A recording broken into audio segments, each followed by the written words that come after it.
ಅನುಷ್ಕಾ, ನಿಮ್ ಕೈ ಹಿಡಿಯೋ ಭಾಗ್ಯವಂತೆ.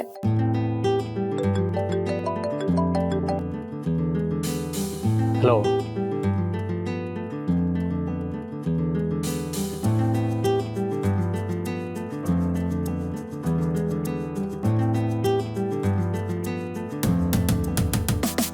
ಓಕೆ,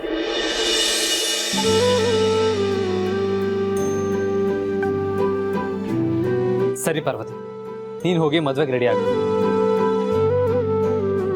ದೊಡ್ಡಜ್ಮಾನ್ರೆ, ನಿಮ್ ದೊಡ್ಡತನಕ್ಕೆ, ನಿಮ್ ಘನತೆಗೆ, ನಿಮ್ ಗೌರವಕ್ಕೆ, ನಿಮ್ ರೂಪ ಗುಣಕ್ಕೆ ತಕ್ಕನಾದ ಹುಡುಗಿ ಸಿಕ್ಕಿದ್ರೆ ದೇವಸ್ಥಾನಕ್ಕೆ ಬಂದು ನಿಮ್ಮ ಹೆಸರಲ್ಲಿ ಅರ್ಚನೆ ಮಾಡಿಸ್ತೀನಿ ಅಂತ ದೇವ್ರ ಹತ್ರ ಹರಕೆ ಹೊತ್ತಿದ್ದೆ.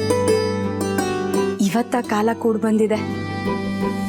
ನಿಮ್ಗೇನು ಅಭ್ಯಂತರ ಇಲ್ಲ ಅಂದ್ರೆ ದೇವಸ್ಥಾನಕ್ಕೆ ಬಂದು ನನ್ನ ಜೊತೆ ಹರಕೆ ಪೂರೈಸ್ತೀರಾ? ಪಾರ್ವತಿ, ನನಗೋಸ್ಕರ ನೀನು ಹರಕೆ ಕಟ್ಕೊಂಡಿದ್ಯಾ? ನನಗೆ ನೀವು ಕೊಟ್ಟಿರೋ ವರಗಳ ಮುಂದೆ ಇದೊಂದು ಚಿಕ್ಕ ಅಳಿಲ್ ಸೇವೆ ದೊಡ್ಡಜ್ಮಾನ್ರೆ. ಇದನ್ನು ಮತ್ತೊಂದಿನ ಮಾಡ್ಬೋದಿತ್ತಲ್ಲ ಪಾರ್ವತಿ. ಇವತ್ತು ನಿನ್ನ ಮದುವೆ. ಆ ಮತ್ತೊಂದಿನ ಬರುತ್ತೋ ಇಲ್ವೋ ಗೊತ್ತಿಲ್ಲ. ನಾನು ಮದುವೆ ಆಗಿ ಹೋದ್ಮೇಲೆ ಈ ಹರಕೆ ಹಾಗೆ ಉಳಿದ್ಬಿಡ್ಬಾರ್ದು ದೊಡ್ಡಜ್ಮಾನ್ರೆ. ಒಂದು 10 ನಿಮಿಷ ಅಷ್ಟೇ ದೇವ್ರಿಗೆ ಅರ್ಚನೆ ಮಾಡಿಸಿ ಬಂದ್ಬಿಡೋಣ. ನನ್ನ ಮನಸ್ಸಿಗೂ ನಿರಾಳ ಆಗುತ್ತೆ. ಅದರಿಂದ ನಿನ್ನ ಮನ್ಸು ಹಗುರ ಆಗುತ್ತೆ ಅನ್ನೋದಾದ್ರೆ ಖಂಡಿತ ಬರ್ತೀನಿ. ನಡಿ ಹೋಗೋಣ. ಸರಿ, ಬನ್ನಿ ಹೋಗೋಣ.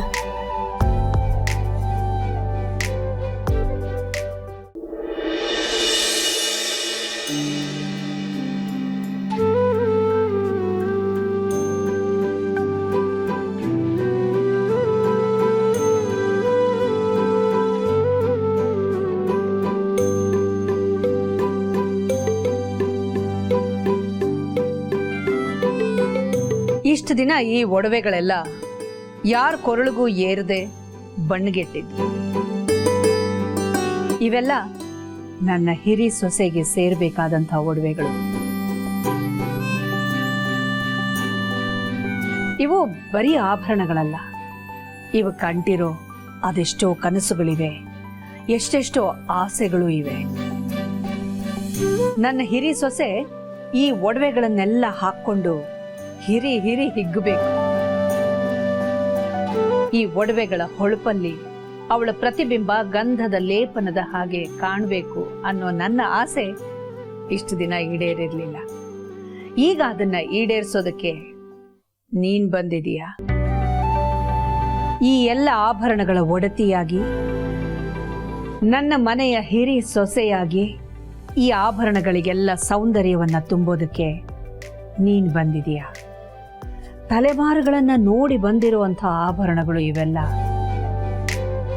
ಇದನ್ನೆಲ್ಲ ಜೋಪಾನ ಮಾಡಬೇಕಾಗಿರೋದು ನಿನ್ನ ಕರ್ತವ್ಯ ಅನುಷ್ಕಾ. ಈ ಒಡವೆಗಳು ನನ್ನ ಮೈ ಮೇಲೆ ಭಾರವಾಗಿರುತ್ತೆ. ಆದರೆ ನೀವು ಹೊರಿಸೋ ಎಲ್ಲ ಭಾರವನ್ನು, ಎಲ್ಲ ಜವಾಬ್ದಾರಿಗಳನ್ನು ಪಾಲಿಸೋ ಕರ್ತವ್ಯ ನಂದು ಅತ್ತೆ. ಇಷ್ಟು ವರ್ಷ ನೀವು ಹೊತ್ತಿರೋ ಜವಾಬ್ದಾರಿನ ನೆಮ್ಮದಿಯಾಗಿ ನಿರಾಳವಾಗಿ ನನ್ನ ಹೆಗ್ಲ ಮೇಲೆ ಹಾಕಿ. ಬರೀ ಚಿನ್ನದ ಆಭರಣಗಳಲ್ಲ, ಈ ಕೋಟೆನ ಕಟ್ಟೋಕೆ ನೀವು ಉಪಯೋಗಿಸಿರೋ ಕಲ್ಲು ಮಣ್ಣು ಕೂಡ ನಂಗೆ ಆಭರಣಗಳೇ. ಅದನ್ನ ಕಟ್ಟೋಕೆ ನೀವು ಸುರಿದಿರೋ ನಿಮ್ ಭಾವನೆಗಳು ಕೂಡ ನನಗೆ ಆಭರಣಗಳೇ. ಅದೆಲ್ಲದಕ್ಕೂ ಬೆಲೆ ಕಟ್ಟಿ ಕಾಪಾಡ್ಕೊಳ್ತೀನಿ. ನನ್ ಮೇಲೆ ನಂಬಿಕೆ ಇಡಿ. ಸರಾಗವಾಗಿ ಮೂಡಿ ಹರಿದು ಬರ್ತಾ ಇರೋ ನಿನ್ನ ಮಾತುಗಳನ್ನ ಕೇಳ್ತಾ ಇದ್ರೆ ನಿನ್ನಲ್ಲಿ ನಾನು ನನ್ನನ್ನೇ ಕಂಡುಕೋತಾ ಇದ್ದೀನಿ ಅನ್ನಿಸ್ತಾ ಇದೆ. ನನಗೆ ನನ್ನ ಮೇಲಿರುವಷ್ಟೇ ನಂಬಿಕೆ ನಿನ್ನ ಮೇಲೂ ಇದೆ ಅನುಷ್ಕಾ. ಅದಕ್ಕೆ ಅಲ್ವಾ ಈ ಆಭರಣ ಒಡವೆಗಳಿಗೆಲ್ಲದಕ್ಕಿಂತ ಅತ್ಯಮೂಲ್ಯವಾದ ಒಂದು ವಜ್ರವನ್ನ ಕಣ್ಣು ಮುಚ್ಕೊಂಡು ನಿನ್ ಕೈಗೆ ಒಪ್ಪಿಸ್ತಾ ಇರೋದು. ಯಾವ ವಜ್ರದ ಬಗ್ಗೆ ಮಾತಾಡ್ತಿದ್ದೀರಾ ಅತ್ತೆ? ನನ್ನ ಹಿರಿ ಮಗ, ಅರಸನ ಕೋಟೆಯ ಯುವರಾಜ ಆದಿತ್ಯ. ಅವನನ್ನ ನಿನ್ನ ಕೈಗೆ ಒಪ್ಪಿಸ್ತಾ ಇದ್ದೀನಿ ಅನುಷ್ಕಾ. ಅನುಷ್ಕಾ, ಇಷ್ಟು ದಿನ ಅಮ್ಮನ ಬಿಸಿ ಅಪ್ಪುಗೆನೆ ಅವನಿಗೆ ಭದ್ರ ಕೋಟೆ ಆಗಿತ್ತು. ಇನ್ನು ಮುಂದೆ ಅವನನ್ನ ನಿನ್ನ ಕೈಗಳೇ ಕಾಯ್ಬೇಕಮ್ಮ. ಅವನ ಮುಖದಲ್ಲಿ ಅರಳೋ ನಗು ಯಾವತ್ತೂ ಬಾಡಬಾರದು. ಆ ರೀತಿ ಜೋಪಾನ ಮಾಡಬೇಕಾಗಿರೋದು ನಿನ್ನ ಕರ್ತವ್ಯ. ಅನುಮಾನನೇ ಬೇಡ ಅತ್ತೆ, ನಿಮ್ಮ ನೆರಳಲ್ಲೇ ಇದ್ದು ನಿಮ್ಮಿಂದಾನೇ ಕಲಿತು ಜೀವನ ಸಾಗಿಸ್ತೀನಿ. ಇವತ್ತಿನಿಂದ ಅರಸನ ಕೋಟೆಯಲ್ಲಿ ಹೊಸ ಅಧ್ಯಾಯ ಆರಂಭ ಆಗಿದೆ. ಹೊಸ ಕಾಲ್ಗೆಜ್ಜೆಯ ನಾದ ಕೇಳಿಸ್ತಾ ಇದೆ. ಹೊಸ ಕಥೆಗೆ ನಾಂದಿ ಹಾಡಾಗಿದೆ. ಇದಕ್ಕೆಲ್ಲ ಕಾರಣಕರ್ತನಾದ ಆ ದೇವರಿಗೆ ನಾವು ತಲೆಬಾಗಿ ನಮಸ್ಕಾರ ಮಾಡಬೇಕು. ಅದಕ್ಕೆ ನೀನು ಆದಿತ್ಯ ಇಬ್ರು ದೇವಸ್ಥಾನಕ್ಕೆ ಹೋಗಿ ದೇವರ ಪೂಜೆ ಮಾಡಿಸಿ ಆಶೀರ್ವಾದ ಪಡ್ಕೊಂಡು ಬರಬೇಕು ಅನ್ನೋದು ನನ್ನ ಆಸೆ. ಖಂಡಿತ ಅತ್ತೆ, ದೇವ್ರ ಆಶೀರ್ವಾದ ನಿಮ್ಮ ಆಶೀರ್ವಾದ ಎರಡೂ ನಂಗೆ ಬೇಕು. ಸರಿ ಅನುಷ್ಕಾ, ಇರಮ್ಮ, ಆದಿಯಲ್ಲಿ ನೋಡ್ತೀನಿ. ಆದಿ,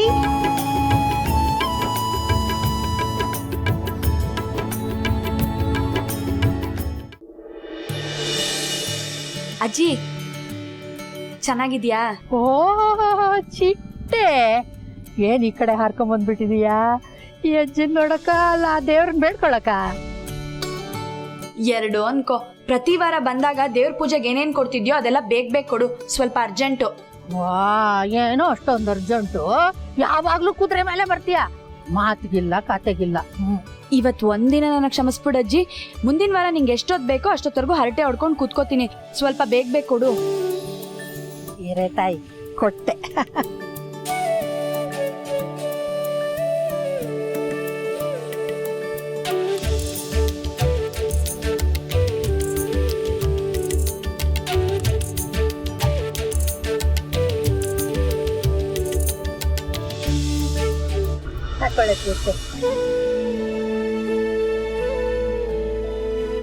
ಚಿಲ್ಡ್ರನ್ನೇ ತಗೊಂಡಿಲ್ವಲ್ಲೇ? ಅಜ್ಜಿ, ನಿನಗ್ ಸಂಜೆ ಬಜ್ಜಿ ಬೋಂಡಕ್ಕಾಗತ್ತೆ, ಇಟ್ಕೋ. ಬನ್ನಿ ದೊಡ್ಡ ಯಜಮಾನ್ರೆ. ಆದಿತ್ಯ, ಆದಿ, ರಘು, ಆದಿನ್ ನೋಡಿದ್ರಾ? ಯಾಕಿಲ್ಲ, ಏನಾಯ್ತು? ಏನಿಲ್ಲ, ದೇವಸ್ಥಾನಕ್ಕೆ ಕಳ್ಸೋಣ ಅಂತ. ಇಲ್ವಲ್ಲ ಅಖಿಲ, ನೋಡಿಲ್ಲ. ಜಯ, ಮ್ಯಾಮ್, ಆದಿನ್ ನೋಡಿದ್ಯಾ? ಮ್ಯಾಮ್, ಆದಿತ್ಯ ಸರ್ ದೇವಸ್ಥಾನಕ್ಕೆ ಹೋಗಿದ್ದಾರೆ. ದೇವಸ್ಥಾನಕ್ಕ ಒಬ್ನೇ ಹೋದ್ನಾ?